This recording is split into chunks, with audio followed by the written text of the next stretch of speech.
जय मसीह की आप सब लोगों को। Praise the Lord. हम आज बहुत खुश हैं, बहुत आनंदित हैं, क्योंकि अक्सर यही हुआ करता था कि हम प्रचार करते थे लेकिन आप लोगों को हम देख नहीं पाते थे। लेकिन आज सब लोग हमें दिख रहे हैं, सुंदर सुंदर चेहरे हैं, हमारी बहनें हैं, भाई लोग हैं। बहुत खुशी हो रही है क्योंकि आप हमसे बहुत दूर हैं, हम आपसे बहुत दूर हैं और हम आपस में मिल भी नहीं सकते हैं। लेकिन परमेश्वर का धन्यवाद हो कि परमेश्वर ने ऐसे प्लेटफॉर्म हमारे लिए तैयार किए हैं जहां पर हम एक दूसरे से रूबरू हो सकते हैं, बातचीत कर सकते हैं। बहुत खुशी हो रही है और आप लोग दुआ करना इस विषय के लिए, प्रार्थना करना इस विषय के लिए कि आने वाले दिनों में हम मिलकर आमने सामने बैठकर परमेश्वर की महिमा को कर सकें। हम आप सब लोगों को बुलाना चाहते हैं, सब लोगों से मिलना चाहते हैं, सब लोगों से बातचीत करना चाहते हैं। एक भाई की तरह, एक बहन की तरह, एक माता पिता की तरह, एक परिवार की तरह हम आप लोगों के साथ में रहना चाहते हैं, कुछ समय व्यतीत करना चाहते हैं। तो आप प्रार्थना कीजिए इस विषय के लिए कि प्रभु ऐसा मौका दे कि जहां मीटिंग्स हो, हम लोग मीटिंग अरेंज करें और आप सब लोगों को वहां पर इनवाइट करें। बहुत लोग जुड़े हुए हैं हमारे साथ में, इसलिए हम परमेश्वर का धन्यवाद करते हैं। और जैसा कि आप जानते हैं कि हमारा जो आज का टॉपिक है, जो परमेश्वर ने मेरे मन में डाला, वो ये था कि हम कैसे अपने विश्वास में और इस जीवन में आगे बढ़े। क्योंकि जरूरी है हमें विश्वास में बढ़ना और इस जीवन में बढ़ना भी हमारे लिए जरूरी है। यूहन्ना गयुस के लिए कहते हैं, हे गयुस, जैसे तू आत्मिक उन्नति कर रहा है ऐसे तू सब बातों में उन्नति कर। मीन्स आत्मिक उन्नति भी कर और सब बातों में, जीवन के हर एक क्षेत्र में तो उन्नति करता हुआ चल। इसी बेस पर मेरा आज का टॉपिक है। आज का ही नहीं बल्कि यदि आप लोग हमारे साथ में जुड़े रहेंगे, बने रहेंगे, तो ये सीरीज है, ये एक वीडियो नहीं है, एक मोटिवेशनल एक मैसेज नहीं है बाइबल से, बल्कि एक सीरीज है। मीन्स इसके कम से कम 5 से 10 पार्ट हैं और ये एक टीचिंग बेस्ड है, टीचिंग है। मैं आप लोगों को केवल एक बाइबल के वचन से उत्साहित करने नहीं आया हूं आज, जैसे हम यूट्यूब में देखते हैं, बल्कि एक टीचिंग को लेकर, जिस टीचिंग को आपको और मुझे सीखना बहुत ही आवश्यक है। आप यूं समझ लीजिए कि आज मैं आपको एक चाबी दे रहा हूं, की दे रहा हूं, की। और उस की से यदि आपने उस की को, उस चाबी को अपने जीवन में इस्तेमाल करना शुरू कर दिया तो आप आसानी से हर एक बंद दरवाजा अपने लिए खोल देंगे। परमेश्वर आपके लिए बंद दरवाजों को खोल देगा उस चाबी से। बस आपको उस चाबी को सीखना है और उसे अपने जीवन में इस्तेमाल करना है। ये चाबी का पहला भाग है और ऐसे ही हम 5 से 10 भाग हम देखेंगे, इसलिए आप हमारे साथ में बने रहें। ये जो मैसेज है मेरे मन में क्यों उत्पन्न हुआ, अब मैं अपनी गवाही से आप लोगों को शेयर करना चाहूंगा कि लगभग 1-1.5 साल पहले, लगभग 2 साल पहले की बात है। और क्योंकि आप लोग जानते हैं कि हम लोग मिडिल क्लास फैमिली से निकले हैं और आज प्रभु हमें आशीषित कर रहा है, आगे बढ़ा रहा है। लेकिन एक समय था जब हमारे पास कुछ भी नहीं था, बहुत स्ट्रगल लाइफ में था और कुछ भी ना होने के बावजूद हमने प्रभु पर भरोसा रखा और उसने हमें धीरे धीरे धीरे धीरे उठाया।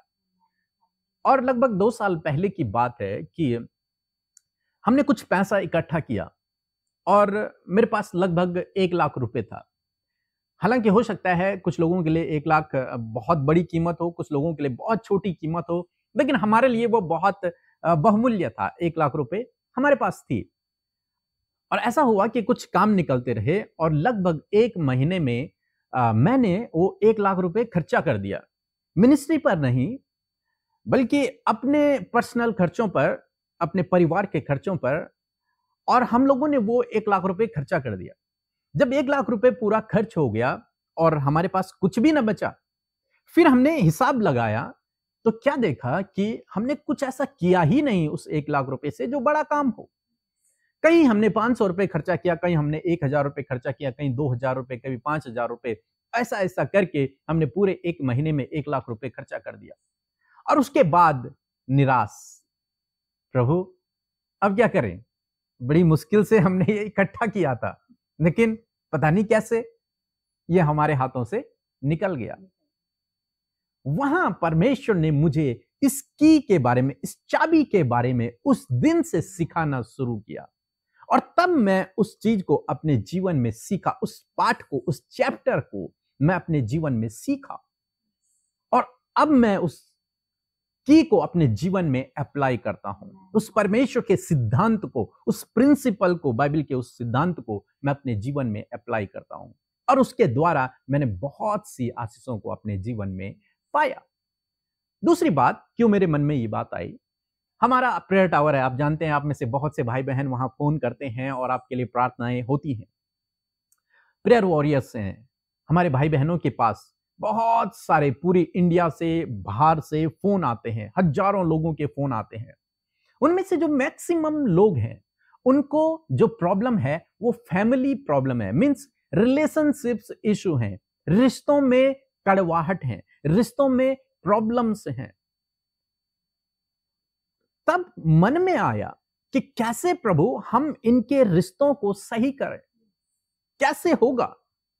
और बहुत सारे लोग पैसे के लिए स्ट्रगल कर रहे हैं अपनी लाइफ में, कर्ज में हैं। हो सकता है आप में से भी ऐसे लोग हों जो इस समय कर्ज में हों, आप में से भी कुछ लोग हों जो इस समय पारिवारिक रूप से स्ट्रगल कर रहे हैं, आप में से भी हो सकता है कुछ लोग हों जिनके पति पत्नी के बीच में लड़ाई झगड़े चल रहे हैं, या फिर रिलेशन में कुछ कड़वाहट आ गई है। तो मन में आया, प्रभु कैसे मैं इस प्रॉब्लम को सॉल्व करूं। आवाज आ रही है आप लोगों को? हाथ हिलाएं अगर आवाज आ रही है। सब लोगों को सुनाई दे रहा? बने हैं सब लोग हमारे साथ में? इंटरेस्ट आ रहा है आप लोगों को? जी। तो मन में आया कि प्रभु कैसे इस प्रॉब्लम को हम सॉल्व करें, ये बड़ा टास्क है हमारे सामने। तब प्रभु ने मुझे एक की, ये प्रिंसिपल, ये सिद्धांत प्रभु ने मुझे सिखाया। मैंने इसे अपने जीवन में अप्लाई किया। जब मैंने अपने जीवन में अप्लाई किया, मैंने आशीषें पाई। अब मैं चाहता हूं कि दुनिया के लोग जो हमारे साथ में जुड़े हुए हैं, आप जैसे लोग जो हमसे प्रेम करते हैं, प्रभु से प्रेम करते हैं, वो भी उस प्रिंसिपल को, उस सिद्धांत को अपने जीवन में अप्लाई करें, और अप्लाई करके उस सिद्धांत के द्वारा वे आत्मिक क्षेत्र में आगे बढ़े और इस दुनिया में भी वो आगे बढ़ते चले जाएं। ये मेरी आशा है, ये मेरी प्रार्थना है आप लोगों के लिए कि आप आत्मिक उन्नति करें, विश्वास में आगे बढ़े, और इस दुनिया में हर एक क्षेत्र में, अपने जीवन के हर एक क्षेत्र में आप उन्नति करते चले जाए। तो आइए हम इस मैसेज में, टॉपिक में आपको बाद में बताऊंगा, अभी इसलिए नहीं बता रहा हूं, थोड़ा सा और हम आगे चलते हैं, फिर मैं आपको टॉपिक बताऊंगा कि क्या हमारा टॉपिक है।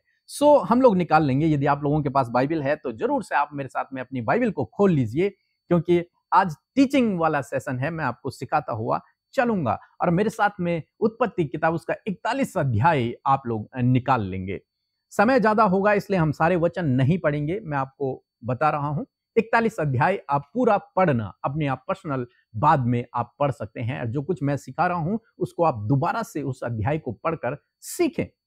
सो यहां पर परमेश्वर का वचन कहता है कि फिरौन को एक दर्शन होता है, रात को एक दर्शन आता है फिरौन को, और वो उस दर्शन में क्या देखता है कि नील नदी से मोटी मोटी, सुंदर सुंदर, अच्छी अच्छी गायें निकल रही हैं, काऊ निकल रही हैं, और वो चरने के लिए चली गई, घास चरने के लिए चली गई।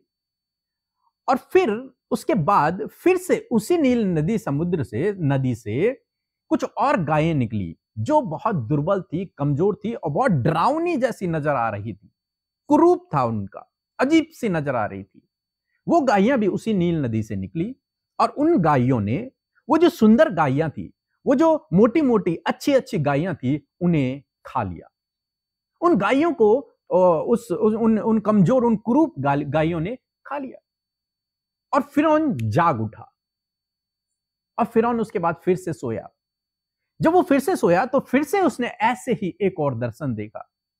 सुबह उठा, वो बहुत व्याकुल हो गया, परेशान हो गया, चिंतित हो गया कि सपने का क्या मतलब है, क्या मेरे को ऐसा सपना क्यों हुआ। उसने अपने राज्य के सारे ज्योतिषियों को बुलाया, ज्ञानियों को बुलाया, दर्शनों का अर्थ बताने वाले लोगों को बुलाया, और उनसे उसका अर्थ पूछा, लेकिन कोई भी नहीं बता पाया। तब किसी ने यूसुफ, जिसे आप जानते हैं यूसुफ, के विषय में आपने बाइबल में पढ़ा है, यूसुफ के विषय में सबने पढ़ा है, यूसुफ के विषय में। जी जी जी जी, सबने पढ़ा है यूसुफ के। नहीं पढ़ा तो आज रात आप जरूर से इस अध्याय को पढ़ें। यूसुफ के बारे में किसी ने बताया कि यूसुफ है एक व्यक्ति जो जेल में है, और वो भी सपने का अर्थ बताता है। क्या जाने वो इस सपने का अर्थ बता दे। यूसुफ को बुलाया गया। जब यूसुफ को बुलाया गया तो यूसुफ ने उस सपने का अर्थ फिरौन को बता दिया। सपने का अर्थ उसने यूं बताया कि फिरौन, परमेश्वर तुझसे कहना चाहते हैं कि 7 साल तुम्हारे देश में बहुत अच्छा रहेगा, बहुत फसल होगी, बहुत अच्छा रहेगा, लेकिन उसके बाद जो 7 साल आएंगे उन 7 सालों में अकाल रहेगा, कुछ भी भोजन वस्तुएं नहीं रहेंगी, वो अकाल का समय रहेगा 7 साल। और उसने उसे सलाह दी, फिरौन को सलाह दी कि तुम फिरौन ऐसा करो, किसी एक व्यक्ति को नियुक्त करो जो क्या करे, इन 7 सालों में, जो अच्छे 7 साल हैं, जब फसल हो रही है, इन 7 सालों में अनाज को जमा करे। इस पूरे 7 साल तक वो अनाज को जमा करता रहे, और जब अगले 7 साल में अकाल पड़े तो तब उस अनाज को जो जमा किया गया है उसे लोगों को बांटे। ऐसे में क्या होगा, वो 7 साल जो अकाल के हैं उसमें तुम्हें कोई घटी कमी नहीं होगी और किसी की भी हानि नहीं होगी। इस बात को सुनकर फिरौन बहुत खुश हुआ, और फिरौन ने यूसुफ से कुछ इस प्रकार से कहा। आप निकाल लेंगे मेरे साथ में, मैं मोबाइल यूज कर रहा हूं, आप अपना मोबाइल भी यूज कर सकते हैं, यदि बाइबल है तो बाइबल यूज कर सकते हैं।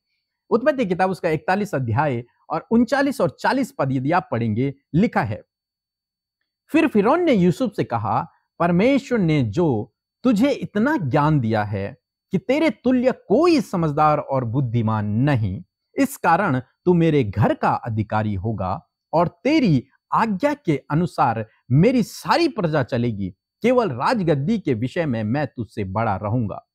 फिर फिरौन ने यूसुफ से कहा, सुन, मैं तुझको मिस्र के सारे देश के ऊपर अधिकारी ठहराता हूं। तब फिरौन ने अपने हाथ की अंगूठी निकाल के यूसुफ के हाथ में पहना दी और उसको बढ़िया मलमल के वस्त्र पहनावे दिए और उसके गले में सोने की जंजीरें डाल दी। परमेश्वर ने यूसुफ के लिए ऐसा प्लान किया कि फिरौन ने उसे अधिकारी नियुक्त कर दिया। ऐसा ही प्रभु आपके लिए भी करेगा। रिसीव करें, प्रभु आपके लिए भी ऐसा ही करेगा। प्रभु आपको भी अधिकारी बनाएगा, ऊंचे पर नियुक्त करेगा। यदि आपने इस की को आज जो मैं आपको सिखाने जा रहा हूं उसे समझ लिया तो आप निश्चय अपने जीवन में आगे बढ़ेंगे, सफलता को देखेंगे और इस यूसुफ की तरह आप प्रॉस्पर होंगे। आपके पास अधिकार होगा, शक्ति होगी, एक पोजीशन आपके पास होगी। ऐसा प्रभु आपके जीवन में करेगा। क्या आप बता सकते हैं प्रभु इस यूसुफ ने किया क्या? यहां पर क्या किया इसने, यूसुफ ने? यदि क्या सोचते हैं आप लोग, क्या किया इसने? अच्छा, आवाज म्यूट कर रखी है इसलिए आपकी आवाज मुझ तक नहीं आ रही, लेकिन आप कमेंट्स कर सकते हैं। तो इस यूसुफ ने जो यहां पर किया, इसने एक मैनेजमेंट प्लान दिया। किसको? फिरौन को। एक प्लान, एक योजना उसने दी फिरौन को कि फिरौन यदि तू ऐसे काम करे, इस हिसाब से यदि काम करे तो सब कुछ ठीक हो जाएगा। तुझे कोई परेशान होने की आवश्यकता नहीं पड़ेगी, तेरी प्रजा को परेशान होने की आवश्यकता नहीं पड़ेगी। मैनेजमेंट, मैं इसे एक नाम दूंगा, वो है मैनेजमेंट। मैनेजमेंट मैनेजमेंट यूसुफ ने किया फिरौन के राज्य का 7 साल तक, और उसके बाद 7 साल अकाल तक, 14 साल तक, और उसके बाद भी वो एक प्रधानमंत्री, एक ऊंचे पोस्ट पर वहां पर रहा। अगर मैं अपने शब्दों में कहूं तो एक मैनेजर की पोस्ट पर वहां पर रहा। उसे सब कुछ उसके हाथों में था। फिरौन केवल गद्दी में उससे ऊपर था, राजगद्दी में, बाकी सब कुछ यूसुफ के हाथों में था। एक मैनेजर, एक मैनेजमेंट प्लान उसके पास था। किसके पास? यूसुफ के पास। तो ये मैनेजमेंट जब यूसुफ ने फिरौन को बताया, अपना प्लान, अपनी योजना जब बताई, तो उसका प्रमोशन हो गया। समझ रहे हैं आप? उसका प्रमोशन हो गया, उसका विश्वास बढ़ गया परमेश्वर के ऊपर, वो अपनी लाइफ में आगे बढ़ गया। जो पहले गुलामी का जीवन व्यतीत कर रहा था, अब वो राजा का जीवन व्यतीत कर रहा है। उसके पास पावर आ गई और उसकी पदोन्नति हो गई, उसकी तरक्की हो गई। मीन्स ये जो मैनेजमेंट यदि कोई व्यक्ति सीख जाए तो उसके जीवन में इसी प्रकार से प्रभु करेगा। क्या होगा? वो विश्वास में बढ़ेगा, वो अपने जीवन में आगे बढ़ेगा, जीवन के हर एक क्षेत्र में आगे बढ़ेगा, वो सफल होगा, समृद्ध होगा, वो उसकी तरक्की होगी, पदोन्नति होगी, वो दिन प्रतिदिन आगे बढ़ता हुआ चलेगा और वो अधिकार रखेगा, यानी कि अधिकारी पद पर नियुक्त होगा। कौन व्यक्ति? जो मैनेजमेंट को सीख जाता है, मैनेजमेंट को सीख जाता है। अब आप में से बहुत से भाई बहन कहेंगे, भैया हम तो किसी कंपनी में काम नहीं करते, हम तो किसी संस्था के मैनेजर नहीं है, तो ये चीज हमें क्यों सीखने की आवश्यकता है? ये मैनेजमेंट तो होटल वाले सीखते हैं, होटल मैनेजमेंट चलता है हमारे यहाँ पे।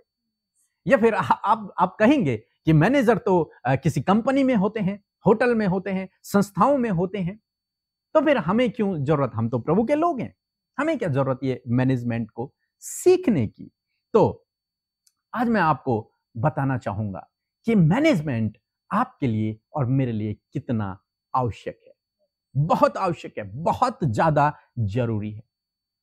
आप और मैं, आप चाहे कोई भी हैं और आप चाहे कोई भी काम करते हैं, चाहे कोई भी काम, आप घर का काम करते हैं, आप खाना बनाते हैं, या फिर आप ऑफिस में हैं, आप अपने ऑफिस में अधिकारी हैं या फिर निम्न पद पर हैं, किसी भी पद पर आप हैं, आप अपना बिजनेस है या फिर कुछ भी, आप पास्टर हैं, आप सेवा में हैं, कोई भी काम आप करते हैं, आज मैं आपको उत्साहित करना चाहूंगा कि आप एक मैनेजर हैं।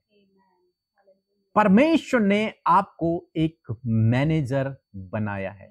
अब चाहे आप कोई भी हैं, कोई भी काम करते हैं, कितनी भी आपकी उम्र है, आपकी उम्र चाहे 15 साल है या फिर 50 साल है, 80 साल है या फिर 20 साल है, आप हाउसवाइफ हैं या फिर आप काम करने वाले हैं, आप बिजनेसमैन हैं या फिर जॉब करने वाले हैं, आप राजनेता हैं या फिर सेवा में हैं, कोई भी हैं, लेकिन आप एक मैनेजर हैं। और आज के सेशन में मैं आपके अंदर केवल इस बात को डालना चाहता हूं कि आपको एहसास हो कि आप एक मैनेजर हैं। आप चाहे प्यून की नौकरी करते हो, आप चाहे होमगार्ड की नौकरी करते हो, आप चाहे मैनेजर पद पर हो, चाहे आप किसी भी अधिकारी पद पर हो, लेकिन आप परमेश्वर की ओर से नियुक्त किए गए एक मैनेजर हैं। आप एक मैनेजर हैं। और जानते हैं आपको किसने नियुक्त किया? आपको मैंने नियुक्त नहीं किया। यस, एक बहन ने अपना हाथ उठाया कि ऊपर वाले ने, परमेश्वर ने। किसने? परमेश्वर। आपको आपके पिता ने मैनेजर नहीं बनाया, आपको आपके पास्टर ने मैनेजर नहीं बनाया, आपको आपके अधिकारी ने, आपके टीचर ने मैनेजर नहीं बनाया। किसने बनाया? परमेश्वर। उसने आपको मैनेजर बनाया है। और इस बात को आपको अपने हृदय में आज डाल देना है कि मैं एक मैनेजर हूं। कहे मेरे साथ में, मैं एक मैनेजर हूं। मैं एक मैनेजर हूं। अब लड़की है, लड़का है, कोई भी है, लेकिन आप एक मैनेजर हैं। ओके, हम लोग निकालेंगे, उत्पत्ति किताब निकाल लीजिए मेरे साथ में, और उसका 2 अध्याय, यदि आपके पास बाइबल है, उत्पत्ति किताब उसका 2 अध्याय निकालेंगे और 5 पद, यदि कोई 5 पद निकाल दीजिए। आप नहीं है तो मैं पढ़ रहा हूं, आप सुन सकते हैं। लिखा है, तब मैदान का कोई पौधा भूमि पर न था। एक ऐसे समय की बात उत्पत्ति किताब हमें यहां पर बता रही है, जब मैदान का कोई भी पौधा, मीन्स पृथ्वी पर कोई पौधा नहीं उगा था। ओके, और न मैदान का कोई छोटा पेड़ उगा था। कोई पेड़ भी, पौधा भी नहीं था और पेड़ भी नहीं था, क्योंकि यहोवा परमेश्वर ने पृथ्वी पर जल नहीं बरसाया था। क्यों नहीं था? पेड़ पौधे क्यों नहीं थे धरती पर? क्योंकि परमेश्वर ने जल नहीं बरसाया था। मीन्स बारिश नहीं हुई थी तब तक भूमि पर। ओके, आगे पढ़ते हैं। और भूमि पर खेती करने के लिए मनुष्य भी नहीं था। क्यों नहीं? भूमि पर क्यों नहीं उगाए परमेश्वर ने पेड़ पौधे? क्योंकि कोई मनुष्य धरती पर नहीं था। क्यों नहीं था? खेती करने के लिए कोई भी मनुष्य नहीं था, इसलिए परमेश्वर ने पेड़ पौधों को नहीं उगाया। दूसरे शब्दों में यदि मैं कहूं कि परमेश्वर ने जब तक पेड़ पौधे नहीं उगाए, जब तक कि कोई उनको मैनेज करने वाला न हो। समझ रहे हैं आप मेरी बात को? जब तक कोई उन पेड़ पौधों को, उस धरती को मैनेज करने वाला न बनाया गया, तब तक परमेश्वर ने बारिश नहीं की, तब तक परमेश्वर ने पेड़ पौधों को नहीं उगाया। यानी कि परमेश्वर ढूंढ रहे हैं पहले मैनेजर। समझ रहे हैं आप मेरी बात को?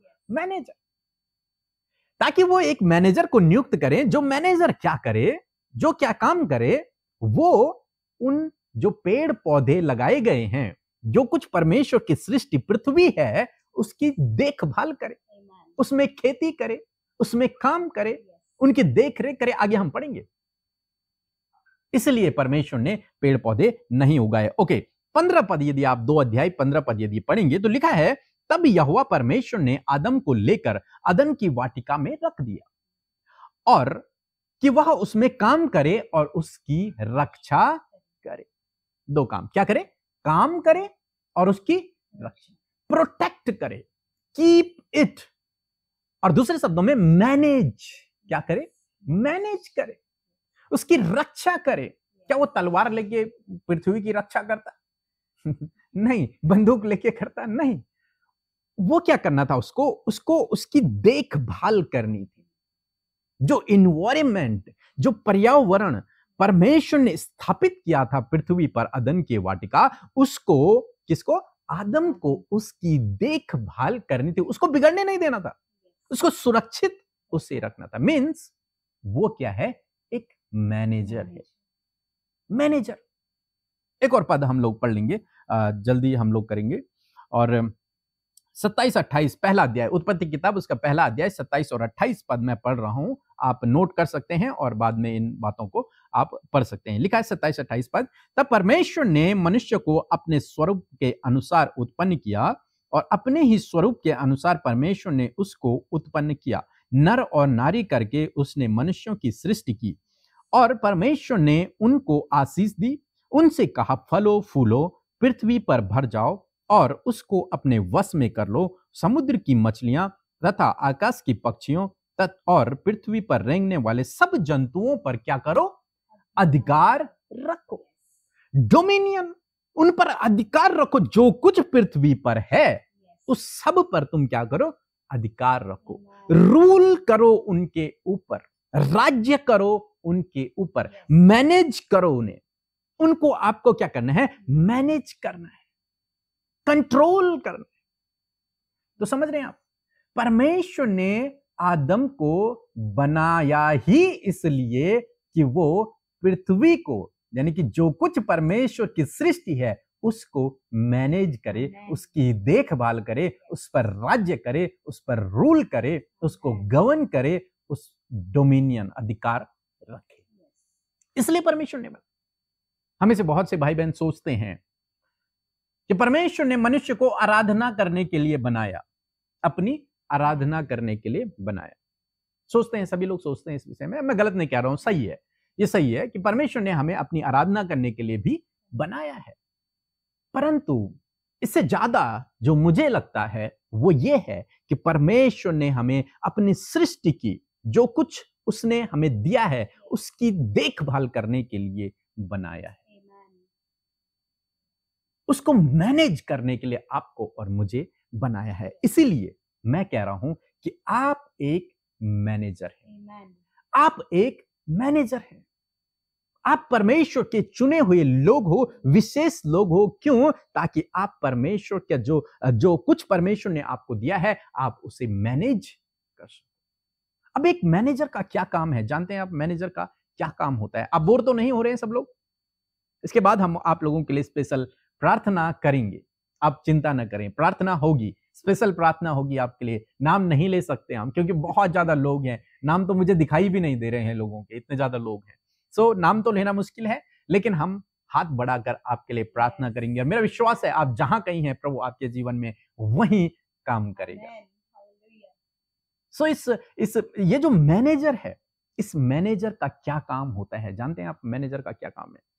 मैनेजर अपने स्वामी की, जो उसका ऑनर है, उसकी जो प्रॉपर्टी है, स्वामी की जो प्रॉपर्टी है उसकी देखभाल करता है मैनेजर। Amen. मैनेजर का काम है देखभाल करना और उसे बढ़ाना, उसकी धन संपत्ति को बढ़ाना। यदि एक कंपनी में कोई मैनेजर है तो मैनेजर का काम केवल कुर्सी पर बैठे रहना नहीं है। मैनेजर का काम है पूरी कंपनी को मैनेज करना, पूरी कंपनी की देखभाल करना, उसे कैसे आगे बढ़ाना है, उसकी प्रोडक्टिविटी को कैसे आगे बढ़ाना है। कोई एम्प्लॉय काम कर रहा है कि नहीं कर रहा है, कितना कर रहा है, कितना नहीं, कितना करना चाहिए, हमें कंपनी को प्रॉफिट में ले जाने के लिए काम करना है। ये मैनेजर का काम है, एक प्रबंधक का काम है कि वो अपनी कंपनी को प्रॉफिट में लेकर जाए, मींस उसकी वैल्यू बढ़ाए और उसकी देखभाल करे। वो ऑनर नहीं होता है, वो स्वामी नहीं है। एक मैनेजर किसी भी चीज का स्वामी नहीं होता है, वो स्वामी के द्वारा, जो ऑनर है उसके द्वारा अपॉइंट किया गया होता है। इसी प्रकार से परमेश्वर ने आपको और मुझे, हम सब मनुष्यों को अपॉइंट किया है अपनी इस प्रॉपर्टी पर। वो क्या है? पृथ्वी। इस प्रॉपर्टी पर आपको और मुझे अपॉइंट किया है, नियुक्त किया है कि हम इस पृथ्वी पर रहकर मैनेजमेंट को करें। उसके जो रिसोर्सेस जो परमेश्वर ने आपको और मुझे दिए हैं उनकी हम देखभाल करें। इसीलिए आप लोग जानते हैं कि बहुत सारे एनजीओ चलते हैं, एनजीओ जो प्लांट्स के लिए काम करते हैं, इन्वायरमेंट के लिए, पर्यावरण के लिए काम करते हैं और पॉल्यूशन के लिए काम करते हैं, ताकि हमारी जो धरती है जो ईश्वर ने हमें दी है वो गंदी ना हो, वो खराब ना हो। लेकिन आज हम सब ने इस धरती को पॉल्यूटेड कर दिया है, खराब कर दिया है। जो परमेश्वर ने जो मैनेजमेंट हमें दिया था वो मैनेजमेंट हम नहीं कर पाए, बल्कि हमने उसे मिस मैनेज कर दिया। मैनेज नहीं किया बल्कि मिस मैनेज कर दिया। इसीलिए आज इतनी सारी बीमारियां फैल गई हैं। आप जानते हैं परमेश्वर ने बीमारियों को नहीं बनाया। क्या आप जानते हैं इस बात को? कितने लोग जानते हैं? जी, परमेश्वर ने बीमारियों को नहीं बनाया। यदि आप नहीं जानते हैं तो हमारे चैनल पर आप किंगडम ऑफ गॉड सर्च करें, मेरे नाम से आपको मिलेगा। उन सीरीज को आप वॉच करें। मैंने वहां सिखाया है कि परमेश्वर ने कोई बीमारी नहीं बनाई है। आप उत्पत्ति का पहला अध्याय, दूसरा अध्याय पढ़ लीजिए, आपको कहीं बीमारी का नामो निशान नहीं मिलेगा। बीमारियां तब आई जब आदम ने मिस मैनेज कर दिया, जब वो मैनेजमेंट सही से नहीं कर पाया, तब बीमारियां आ गई। आज पर्यावरण की वजह से, हमारे वातावरण की वजह से बहुत सारी बीमारियां, बहुत सारी विपत्तियां पड़ रही हैं, केवल हमारे मिस मैनेज करने के द्वारा। ओके, चलिए ये और टॉपिक है, हम फिर किसी और दिन बात करेंगे। तो कहने का मतलब है कि परमेश्वर स्वामी है और आप और मैं मैनेजर हैं। परमेश्वर ओनर है और आप और मैं मैनेजर हैं। समझ रहे हैं मेरी बात को? कहें, परमेश्वर ओनर है और आप और मैं मैनेजर हैं। परमेश्वर स्वामी है सब चीज का, सब पूरे ब्रह्मांड का, पूरी सृष्टि का परमेश्वर स्वामी है और इस पृथ्वी के आप और मैं क्या है? मैनेजर है। कैसे? हम लोग एक वचन निकालेंगे, व्यवस्था विवरण की किताब उसका 10 अध्याय और 14 पद कहता है, सुन, स्वर्ग और सबसे ऊंचा स्वर्ग भी और पृथ्वी और उसमें जो कुछ है वह सब तेरे परमेश्वर यहोवा का ही है। सब कुछ किसका है? परमेश्वर का है। वो स्वामी है। आपके, हमारे पास यदि ये फोन है, ये फोन भी एक तरीके से देखा जाए तो मेरा नहीं है। इसका स्वामी कौन है? परमेश्वर। हम दोनों पति पत्नी हैं, मेरा इन पर अधिकार है, इनका मुझ पर अधिकार है। लेकिन यदि आप डीप देखें तो हमारा स्वामी परमेश्वर है।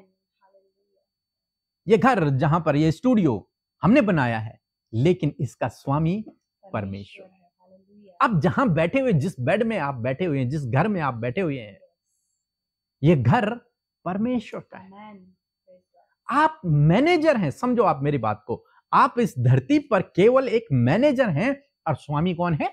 परमेश्वर। ओनर परमेश्वर है। एक वचन हम और पढ़ेंगे। लिखा है भजन संहिता किताब 115 अध्याय और 15-16 पद, यदि आप पढ़ेंगे तो वहां पर लिखा है, स्वर्ग तो परमेश्वर का है, परंतु पृथ्वी परमेश्वर ने मनुष्यों को दी है। आमेन। मैनेजर। ये पृथ्वी किसको दे दी? आपको और मुझे। क्यों दे दी? इसको मैनेज करने के लिए, इसकी देखभाल करने के लिए, आमेन। इसको और आगे बढ़ाने के लिए। और परमेश्वर कौन है? ऑनर है। स्वामी कौन है? परमेश्वर है। तो हम केवल एक मैनेजर है। ये तो हमने पृथ्वी की बात में अभी कर रहा था, अपने वातावरण पर्यावरण की बात कर रहा था। लेकिन आप सोचें कि क्या परमेश्वर ने आपको दिया है? कौन सी चीज है जो परमेश्वर ने आपको दी है, जिसको आपको मैनेज करना है, वो भी सही से मैनेज करना है? पृथ्वी तो है जिस पर परमेश्वर ने आदम और हवा को बना रखा। उनको अदन की वाटिका को मैनेज करना था, लेकिन वो नहीं कर पाए। उन्होंने पाप कर दिया, जिसके कारण परमेश्वर ने उन्हें वहां से निकाल दिया। और जो जीवन का वृक्ष था, उसे परमेश्वर ने गार्ड कर दिया, प्रोटेक्ट कर दिया स्वर्गदूतों से, ताकि कोई उसे खा ना सके। उन्होंने मिसमैनेज कर दिया, अपनी पोस्ट को उन्होंने खो दिया, जो अधिकार उन्हें दिया गया था उसे उन्होंने खो दिया। लेकिन आपको भी जानते हैं, आपको भी परमेश्वर ने बहुत सी चीजें दी हैं मैनेज करने के लिए। जानते हैं पहली बात क्या है? आपका परिवार। आमेन। हालेलुया। आपका परिवार, आपका परिवार आपको परमेश्वर ने दिया है, और उसको मैनेज करना, उसकी देखभाल करना, उसको प्रोटेक्ट करना, ये आपका काम है। किसका काम है? आपका काम है। परमेश्वर ने आपको परिवार दिया है, आपको पत्नी दी है, आपको पति दिया है, आपको बच्चे दिए हैं। अब सोचो, मैं शादी से पहले मेरे माँ बाप थे, फिर मैं पैदा हुआ, मैं अकेला था, फिर हम 3 हो गए, मम्मी पापा और मैं और मेरे भाई बहन। फिर मेरी शादी हुई, बीवी हो गई। अब परमेश्वर ने मुझे मेरी पत्नी दी है। किसने दी है? परमेश्वर ने दी है। परमेश्वर ने मुझे 2 छोटे छोटे बच्चे दिए हैं। तो इन तीनों को मैनेज करना, इनकी देखभाल करना, इनको अपने साथ में बनाए रखना, ये मेरी जिम्मेदारी है। अपने मम्मी पापा को अपने साथ में बनाए रखना, उनकी देखभाल करना, ये मेरी जिम्मेदारी। क्यों मैं ये सब कह रहा हूं? क्योंकि मैं एक मैनेजर हूं, और मैनेजर का काम है जो कुछ उसे दिया गया है उसकी देखभाल करना, उसका प्रबंधन करना, उसको मैनेजमेंट करना। यूसुफ को जो दिया गया, उसने उसको मैनेज किया। आपको परिवार दिया गया है, आपको परिवार को मैनेज करना है। और यहां हम गलती कर रहे हैं। इसीलिए मैंने कहा स्टार्टिंग में कि बहुत सारे भाई बहनों के फोन आते हैं, कहते हैं हमारे परिवारों में ये लड़ाई झगड़ा चल रहा है, हस्बैंड वाइफ के बीच में ऐसी प्रॉब्लम चल रही है, भाई बहनों के बीच में प्रॉब्लम चल रही है, मम्मी पापा और बच्चों के बीच में प्रॉब्लम चल रही है। इसका जो सॉल्यूशन है वो ये है कि आपको अपने परिवार को मैनेज करना सीखना होगा। कैसे मैनेज करना है, हम आने वाली सीरीज में, आने वाली जब दूसरा वीडियो, दूसरा जूम मीटिंग होगी, उसमें हम लोग सीखेंगे। लेकिन आपको फिलहाल इतना सीखना है कि आप मैनेजर हैं, और जो कुछ परमेश्वर ने आपको दिया है, आपको उसको मैनेज करना है, सही से मैनेज करना है, उसका सही से प्रबंधन आपको करना है, परमेश्वर को नहीं, आपको करना है। परमेश्वर ने तो आपके हाथों में दे दिया। सपोज एग्जांपल के लिए, मैडम ने मुझे ये फोन गिफ्ट कर दिया कि सर ये फोन आपका है, आज के बाद ये मेरे पास आ गया। अब इसको सही से देखभाल करना किसकी जिम्मेदारी? मैडम की जिम्मेदारी या मेरी जिम्मेदारी? आप बताइए किसकी जिम्मेदारी? मेरी जिम्मेदारी। अगर ये टूटता है, मैं जिम्मेदार, ये फूटता है, मैं जिम्मेदार, ये खराब होता है, मैं जिम्मेदार, इनकी कोई जिम्मेदारी नहीं। इन्होंने तो मुझे दिया था, बेटा इसको संभाल के रखना। समझ रहे हैं आप मेरी बात को? परमेश्वर ने तो मुझे पत्नी दी है कि बेटा इसे संभाल के रखना, ये तेरी पत्नी है, इसकी देखभाल करना, इसकी जरूरतों को पूरा करना। लेकिन मिसमैनेज कौन कर गया? मैं कर गया। समझ रहे हैं मेरी बात को? मैं किसी पर दोष नहीं लगा रहा हूं, ये बाय मिस्टेक हुआ है। मैं आप पर दोष नहीं लगा रहा हूं, ये मिस्टेकली हुआ है। आदम ने जानबूझकर पाप नहीं किया, उससे मिस्टेक से हो गया, क्योंकि उसे वो सही से हैंडल नहीं कर पाया उस बात को। आज यही हो रहा है हम लोगों के साथ में। हमें मैनेज करना सीखना है। दूसरी बात जो परमेश्वर ने आपको और मुझे दी है वो क्या है? आप जानते हैं परमेश्वर ने आपको और मुझे टाइम दिया है, समय। समय आप और मैं अलग अलग हैं। जितने भी लोग आप मुझे दिख रहे हैं, 500 1000 लोग, जितने भी लोग हैं, आप और मैं, हम लोग अलग अलग हैं। मीन्स हमारा रंग अलग है, हमारी कद काठी अलग है, हमारी भाषा बोली अलग है, हमारी उम्र अलग है। लेकिन आप जानते हैं हमारे पास समय एक सा है। चाहे आप साउथ इंडियन हैं, चाहे आप नॉर्थ इंडियन हैं, आप कहीं के भी हैं, लेकिन समय एक है। 24 घंटे आपको भी दिए हैं, 24 घंटे मुझे भी दिए। अब चाहे कोई अमेरिका में है, कोई इंडिया में है, कोई बंगाल में है, कहीं भी है, लेकिन उसके पास कितने घंटे हैं? 24 घंटे। अब इस 24 घंटे को हमें मैनेज करना है।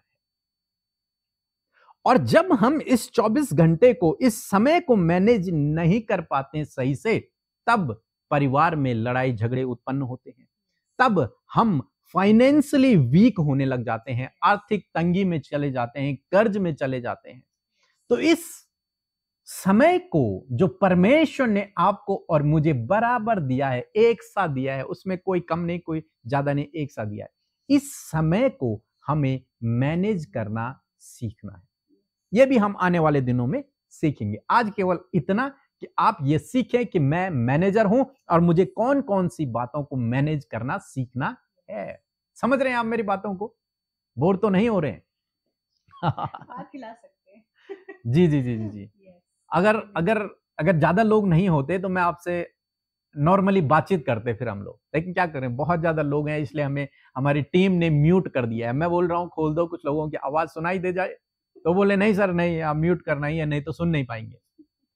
तो मेरी भी मजबूरी है, इसलिए मैं आपकी आवाज को नहीं सुन पा रहा हूँ। लास्ट में जरूर से हम कुछ लोगों को कुछ बातचीत करेंगे लास्ट में।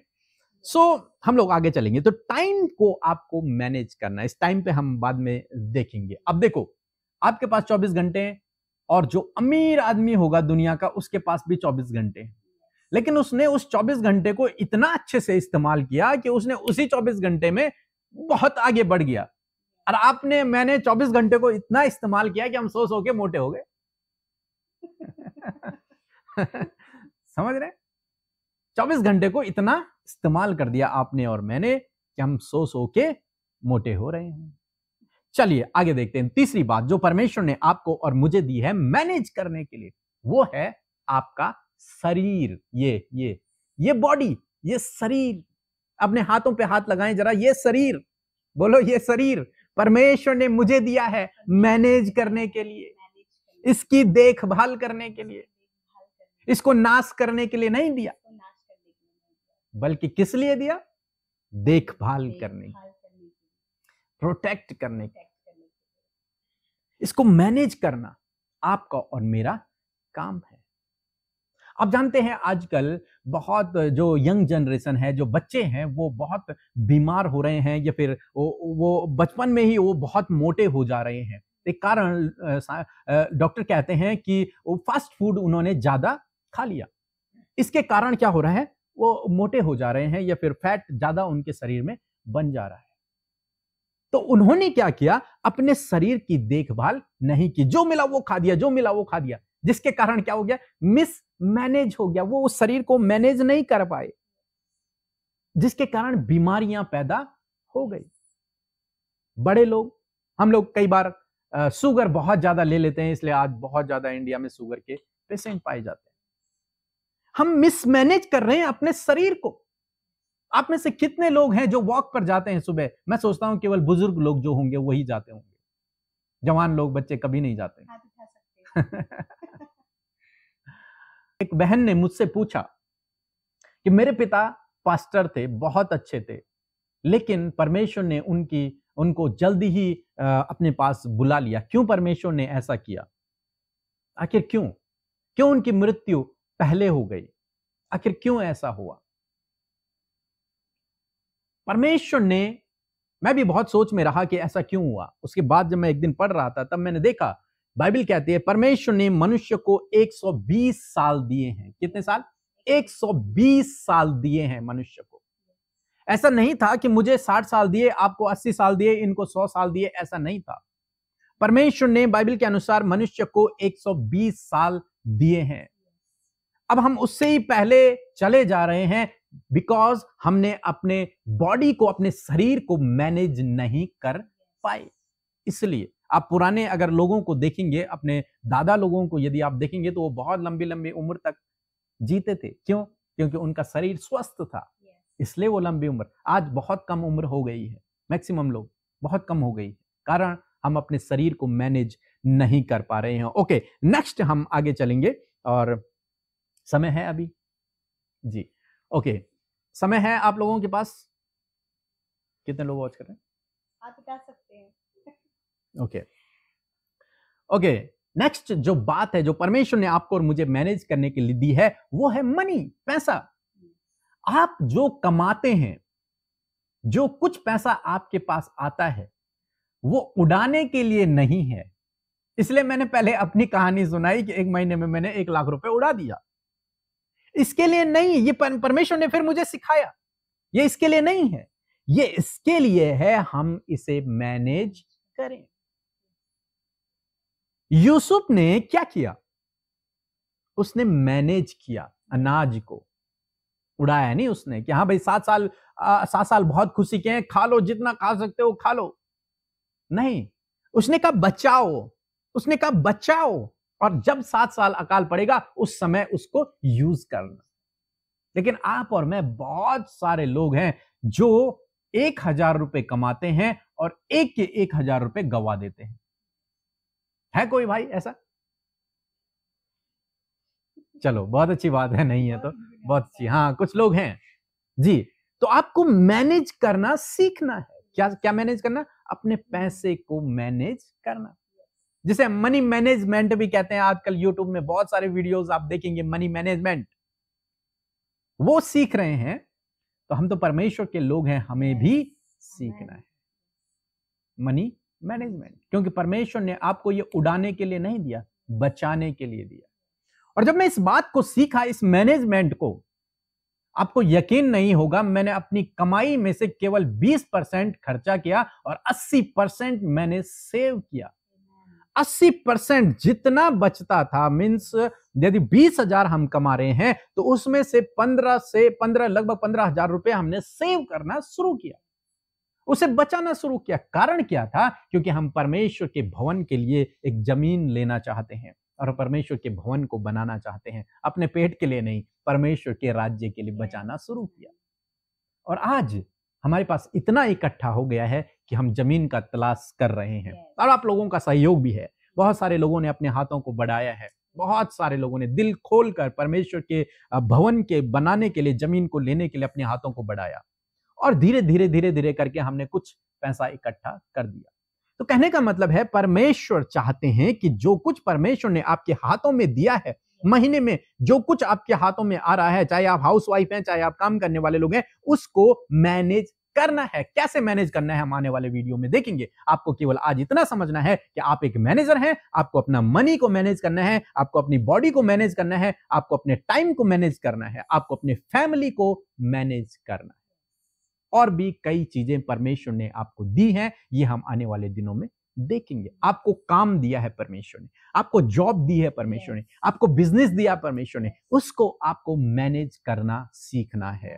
आपको परमेश्वर ने वरदान दिए हैं, आपको परमेश्वर ने गिफ्ट दिए हैं, उसको कैसे मैनेज करना है वो आपको सीखना है। आपको परमेश्वर ने अनंत जीवन दिया। किस किस को परमेश्वर ने अनंत जीवन दिया है? यस, वाह। आप स्वर्ग के नागरिक हैं। Amen, amen, amen. मैं आपको बताना चाहूंगा, Yes. आप स्वर्ग के नागरिक बन चुके हैं। Amen. लिख लो, आप स्वर्ग के नागरिक बन चुके हैं, बनेंगे नहीं। ये मत सोचना जब मैं मरूंगा तब मैं स्वर्ग जाऊंगा, नहीं, आप आज ही स्वर्ग के नागरिक हैं, परमेश्वर के राज्य के हम नागरिक हैं। तो उस अनंत जीवन को मैनेज करना भी हमें सीखना है। वो उद्धार जो परमेश्वर ने आपको और मुझे दिया है, उसे हमें मैनेज करना सीखना Amen. है। यदि हम मैनेज नहीं कर पाते हैं इन चीजों को, तो जानते हैं क्या होगा? बहुत गड़बड़ी होगी, बहुत कुछ हो सकता है यदि हमने इन चीजों को मैनेज नहीं किया। पहली बात तो हमने देख लिया, हम कर्ज में चले जाएंगे। दूसरी बात हमने देखी कि अगर हमारा पर्यावरण खराब होता है तो हम सब लोगों के अंदर बीमारियां पैदा हो जाती हैं। तीसरी बात हमने देखा, यदि हम अपनी फैमिली को सही से मैनेज नहीं कर पाएंगे तो रिश्ते टूट जाएंगे। ऐसे ही यदि हम अपने अनंत जीवन को भी सही से मैनेज नहीं कर पाए तो अनंत जीवन से भी हम हाथ धो बैठेंगे। लेकिन ऐसा नहीं होगा, मेरा विश्वास है, क्योंकि आपका भरोसा आप पर नहीं, परमेश्वर पर है। Amen. Hallelujah. मेरा भरोसा मेरी धार्मिकता पर नहीं है, Yes. मेरे परमेश्वर पर है। Amen.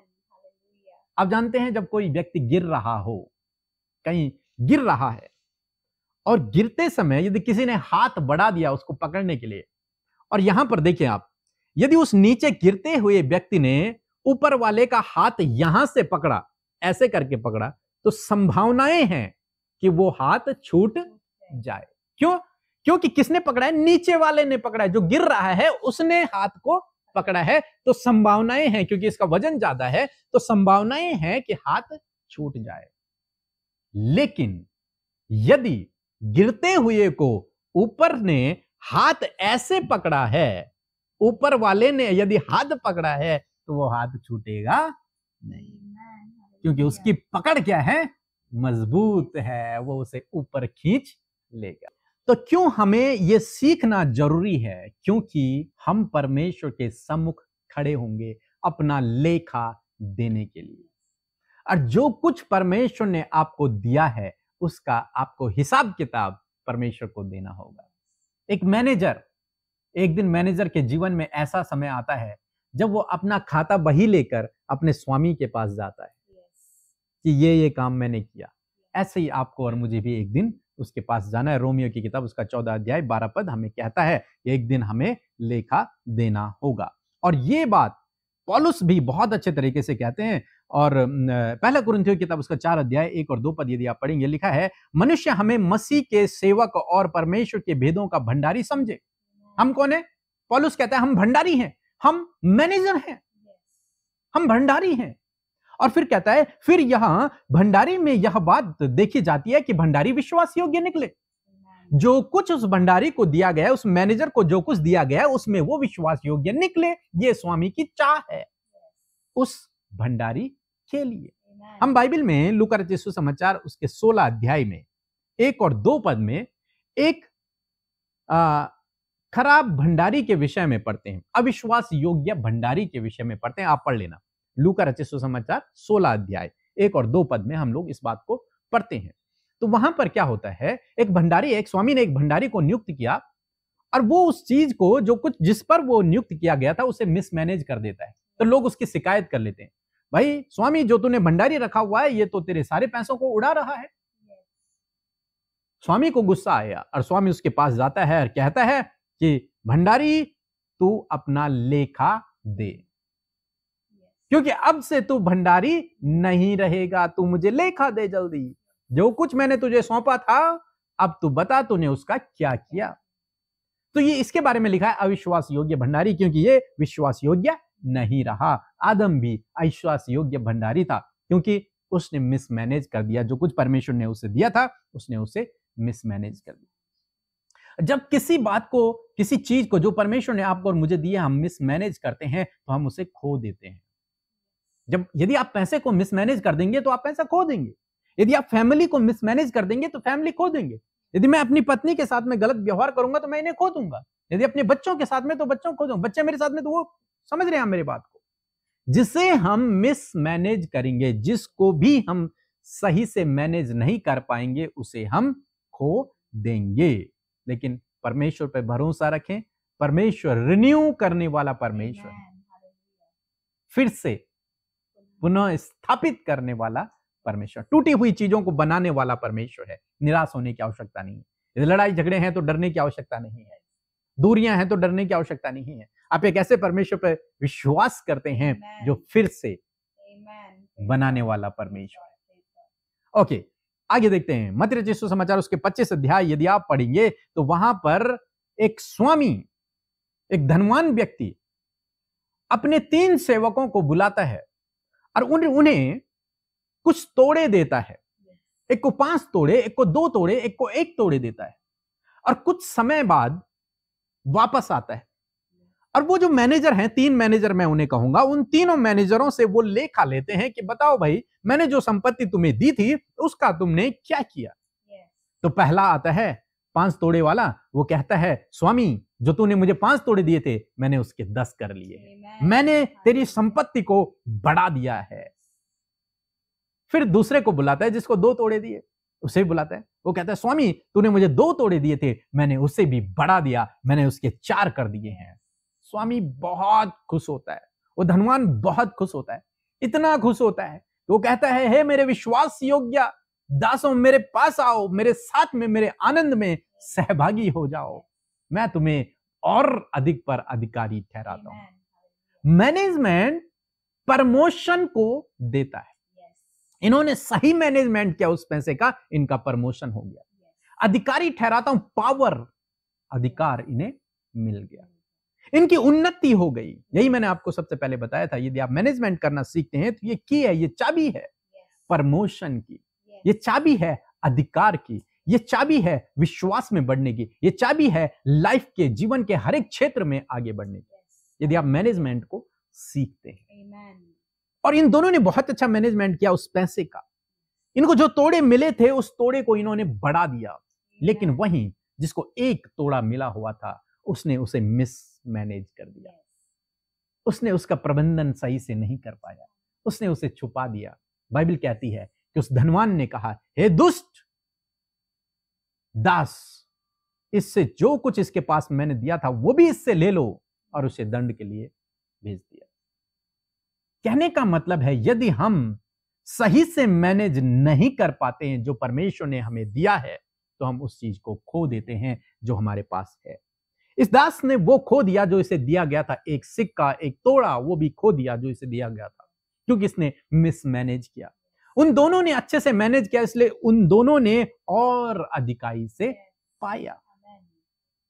सो मैं आपको बताना चाहूंगा, यदि आप मैनेजमेंट करना सीखते हैं अपने समय का, अपने पैसे का, अपने परिवार का, इस प्रकृति का, एनवायरनमेंट का, इस घर का, अपने घर का, अपने काम का, अपने बिजनेस का, अपने उद्धार का, अपने अपने गिफ्ट का, अपने टैलेंट का, आप प्रॉस्पर होंगे, Amen. आप समृद्ध होते चले जाएंगे, आप अधिकारी पद पर रहेंगे, ऊंचे पर नियुक्त Amen. होंगे, आपकी पदोन्नति हमेशा होती रहेगी, आपका प्रमोशन होता रहेगा यदि आपने इन चीजों को सीख लिया।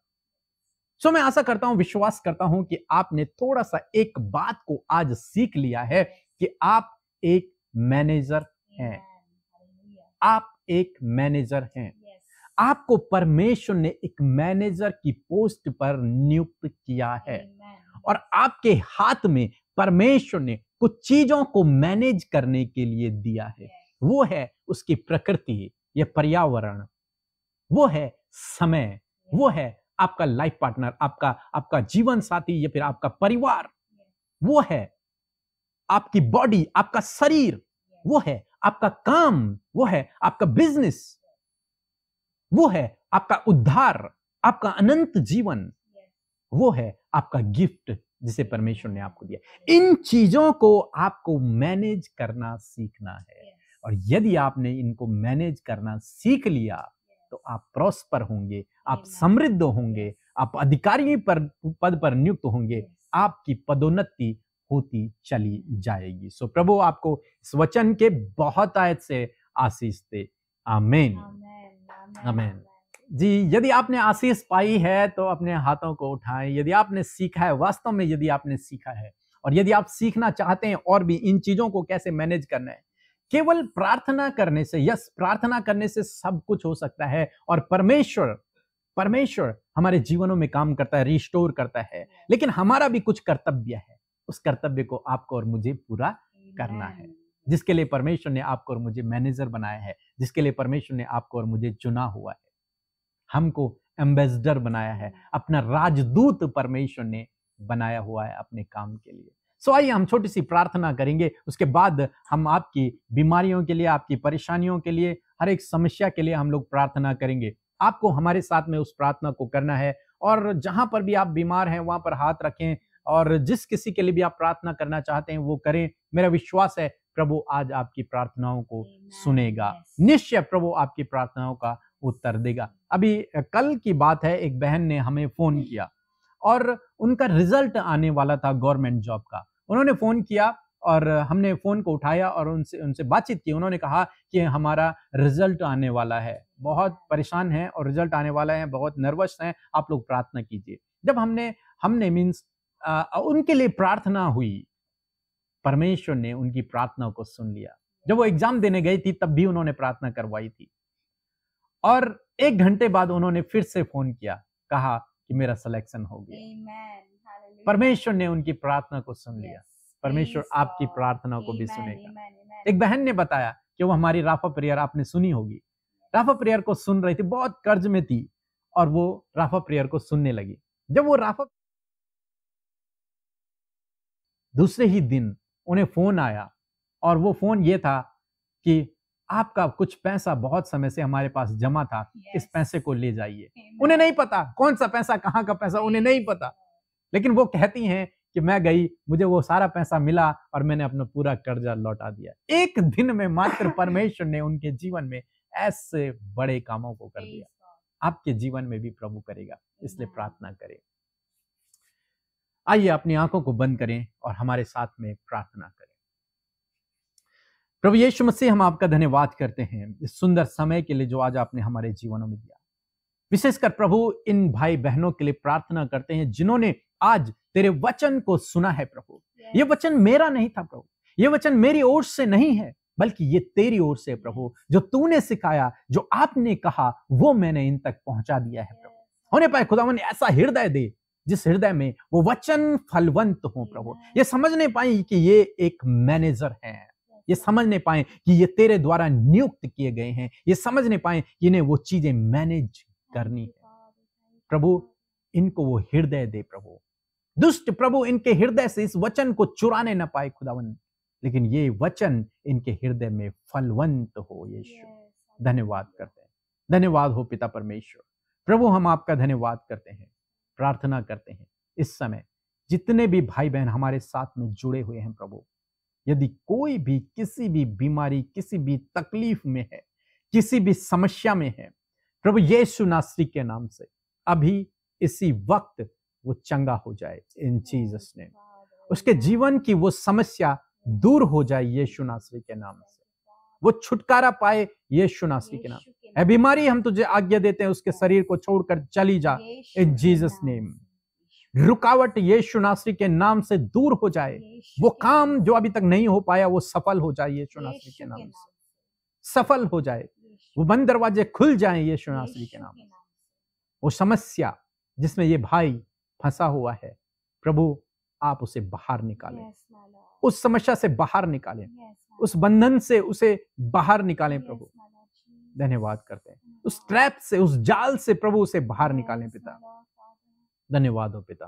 प्रभु आप छूइए प्रभु इन बहनों को, इन भाइयों को जो आज तेरी संगति में है, तेरी उपस्थिति में है, आप इन्हें छूइए प्रभु।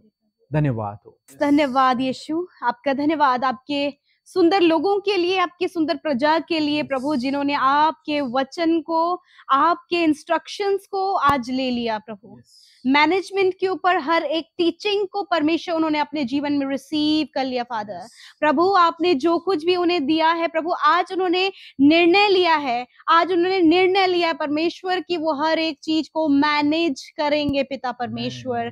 थैंक यू फादर प्रभु। इस समय प्रभु आपके ये लोग प्रभु जी जो दुनिया के जिस भी छोर से हमारे साथ कनेक्ट है परमेश्वर, इसी वक्त प्रभु आपका सामर्थ प्रभु आपके लोगों पर उतर आए परमेश्वर। प्रभु यीशु नासरी के नाम से आपका सामर्थ इनके ऊपर उतर आए परमेश्वर। लॉर्ड जीसस प्रभु, आज जितने भी भाई बहन प्रभु जी यदि किसी भी ऐसी प्रॉब्लम में जो उनके मन में एक दुविधा पैदा कर रही है, आज बहुत से लोग ऐसे हैं प्रभु जो दुविधा में है प्रभु यीशु, इसी वक्त हम घोषणा करते हैं दुविधा इनके जीवन से चली जाए in the name of Jesus. Answer आपके ओर से मिले प्रभु, इनके कानों में प्रभु आंसर पहुंचने पाए परमेश्वर पिता। प्रभु इस समय बहुत से लोग कंफ्यूज हैं किस मार्ग पर चलना है परमेश्वर, इनके कंफ्यूजन को क्लियर करते हैं यीशु नासरी के नाम से परमेश्वर। जो रिलेशनशिप आज मिसमैनेज है परमेश्वर पिता, यीशु नासरी के नाम से हर एक रिलेशनशिप मैनेजमेंट की टीचिंग के थ्रू प्रभु जी मैनेजमेंट में आ जाए परमेश्वर पिता।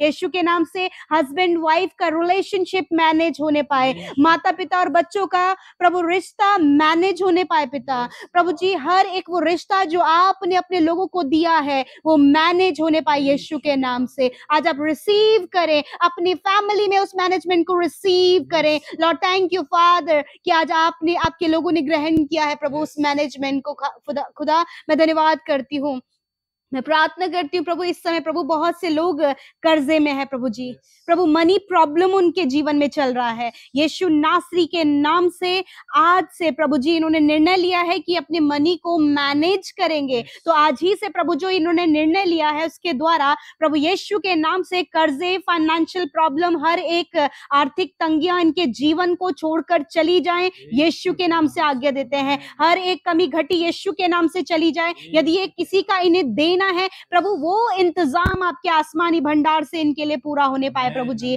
खुदावन इनके ऊपर किसी का भी कर्जा ना रहने पाए पिता परमेश्वर। आज इसी वक्त ये फ्री होने पाए हर एक कर्जे से प्रभु यीशु मसीह। कोई भी प्रभु स्टमक से रिलेटेड प्रॉब्लम है यीशु के नाम से स्टमक से रिलेटेड प्रॉब्लम चली जाए। हड्डियों की समस्या, सर्वाइकल प्रॉब्लम इसी वक्त इनके शरीर को छोड़कर चला जाए प्रभु। यदि कोई भी सिम्टम्स इन्हें ऐसे लग रहा है कि कहीं इनके मन में डाउट है कि कैंसर ना हो जाए प्रभु, आज इस डाउट को कैंसिल करते हैं। हर एक प्रभु बीमारी का सिम्टम यीशु के नाम से हम कैंसिल करते हैं इसी वक्त। फादर मैं धन्यवाद करती हूँ आपकी सामर्थ उतर आए प्रभु इनके प्रभु मांसपेशियों में, इनकी नसों में, इनकी हड्डियों में, इनके अंदरूनी अंगों में, हार्ट, लिवर, किडनी प्रभु यीशु के नाम से प्रॉपर काम करो हम आज्ञा देते हैं पिता। हम दुआ करते हैं प्रभु जिनका प्रभु जी स्वभाव में बहुत ज्यादा चिड़चिड़ापन है, गुस्सा आता है प्रभु, बहुत ज्यादा प्रभु बहुत ज्यादा हाइपर हो जाते हैं प्रभु, आज प्रभु अपनी शांति को इनके जीवन में दे पिता। Thank you Jesus. मैं प्रार्थना करती हूँ पिता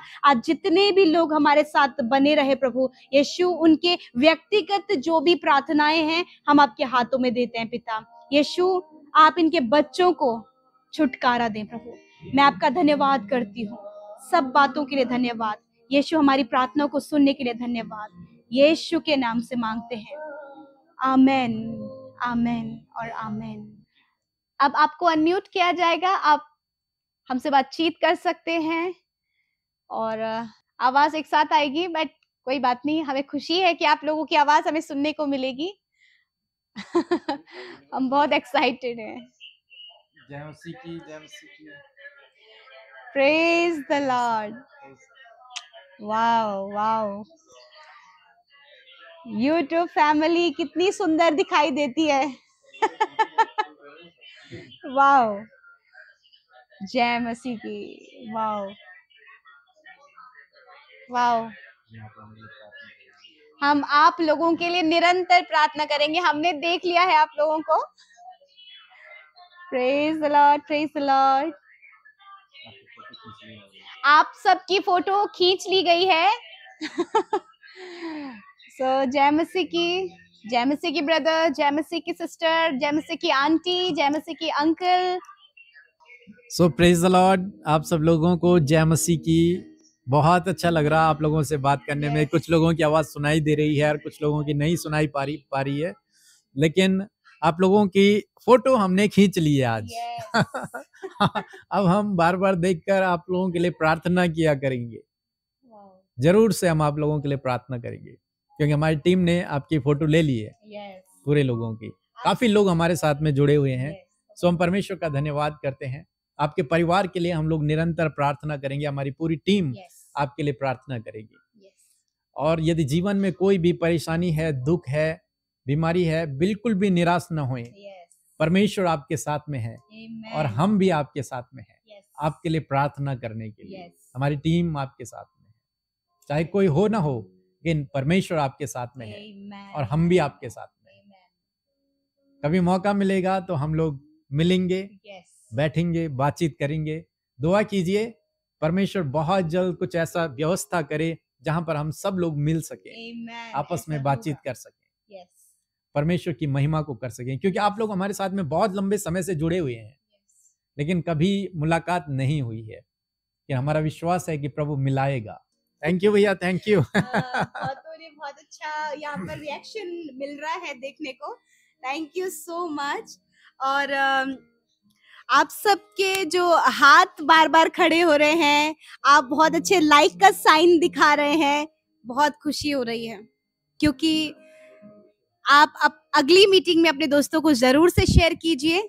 और आप लोग अपनी प्रार्थनाओं में हमें याद रखते हैं। हम बहुत खुश हैं कि आप सब लोग हमें अपनी प्रार्थनाओं में याद रखते हैं।